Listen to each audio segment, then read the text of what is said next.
আসসালামু আলাইকুম।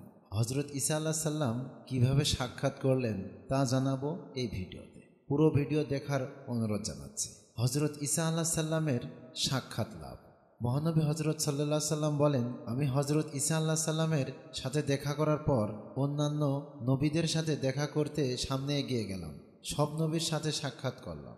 সর্বশেষ আমি এমন একজন সম্মানিত নবীর সাথে সাক্ষাৎ করলাম যার মাথায় কেশরাশি কাঁধ পর্যন্ত বিস্তৃত, তা থেকে বিন্দু বিন্দু পানি ঝরছে, প্রতিটি বিন্দু যেন একটি মুক্ত। তার পরনে ছিল অতি সাধারণ পোশাক, একটি মাত্র শতচিহ্ন তালিয়ানা কম্বল।